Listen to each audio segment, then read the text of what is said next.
ஷீபா அம்மா பேசுகிறேன்.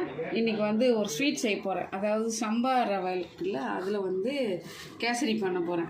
கேசரினா சர்க்கரை போட்டு இல்லை, வெல்லம் போட்டு பாருங்கள். சம்பா கோதுமை ஒரு கப்பு எடுத்துருக்கேன். இது பெருசாக இருந்தால் நீங்கள் மிக்சியில் போட்டு உடச்சிக்கோங்க. நான் கொஞ்சம் உடச்சி எடுத்துட்டு தான் நெய் போட்டு வர போகிறேன். அது பாருங்கள், நெய் எடுத்துருக்கேன்.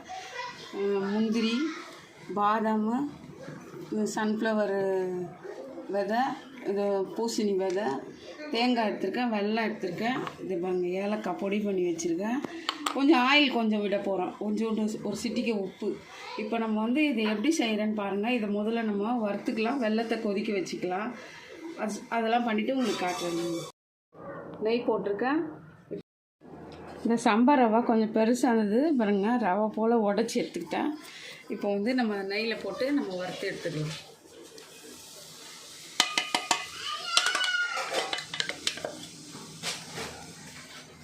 பாருங்கள், ரவை நல்லா வறுந்துருச்சு. இவ்வளோதான். இப்போ நம்ம வெல்லம் கொதிக்க வச்சுருக்கோம் பார்த்தீங்களா, அதை எடுத்து நம்ம இந்த ரவை எந்த கப்பில் அளந்தோமோ அதே கப்பில் இதை பாருங்கள், ஒரு கப் 2 கப்பு தண்ணி ஊற்றணும்.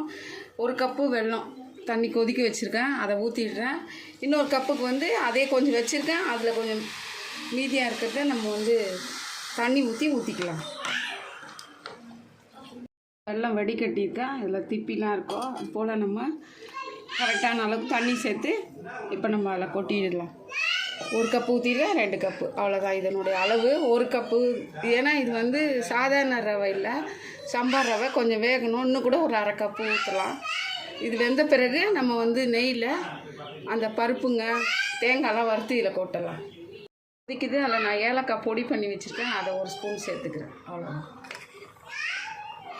இங்கே பாருங்கள், ஒரு குட்டி கடாய் வச்சுருக்கேன். அதில் வந்து 1 ஸ்பூன் எண்ணெய் போட்டிருக்கேன். இப்போ நான் வந்து 2 ஸ்பூன் நெய் போடுறேன்.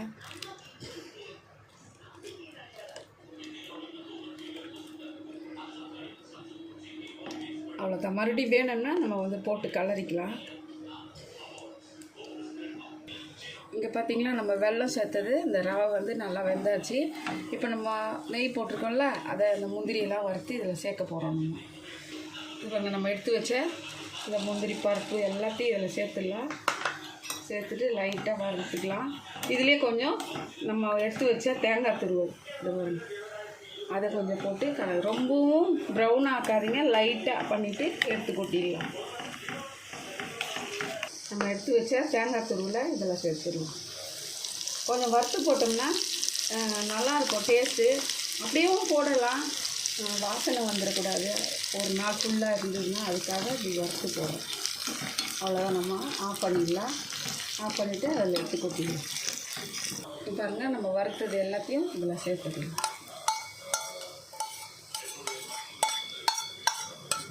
போட்டு கிளறி எடுத்துருவோம். அவ்வளோதான். சம்பா கோதுமையில் ஒரு கேசரி செஞ்சுருக்கேன். இன்னும் வேணுன்னா 1 ஸ்பூன் நெய் போட்டு கிண்டிக்கலாம். நிறைய ஏற்கனவே நெய் போட்டு ரவை வறுத்துருக்கேன், இப்போவும் நெய் போட்டிருக்கேன். இது போதுமான நெய். இன்னும் வேணும்னா நீங்கள் போட்டு சேர்த்து சாப்பிட்லாம். நாங்கள் இது போதுமானதை செஞ்சு முடிச்சிட்டோம், அவ்வளோதான். இங்கே பாருங்கள், சம்பா கோதுமை ரவையில் கேசரி செஞ்சுருக்கேன்.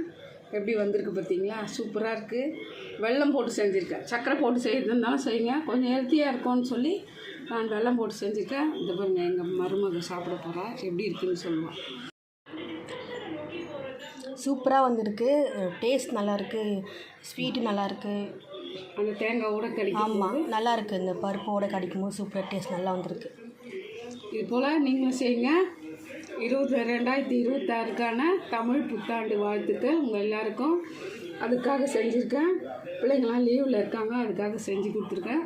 சாப்பிட்டு பார்த்துட்டு செஞ்சு பார்த்துட்டு எப்படி இருக்குன்னு கமெண்ட் போடுங்க. யாரும் பார்க்க மாட்டீங்க, லைக் பண்ணுங்கள், ஷேர் பண்ணுங்கள், கமெண்ட் பண்ணுங்கள், மறக்காமல் சப்ஸ்கிரைப் பண்ணுங்கள்.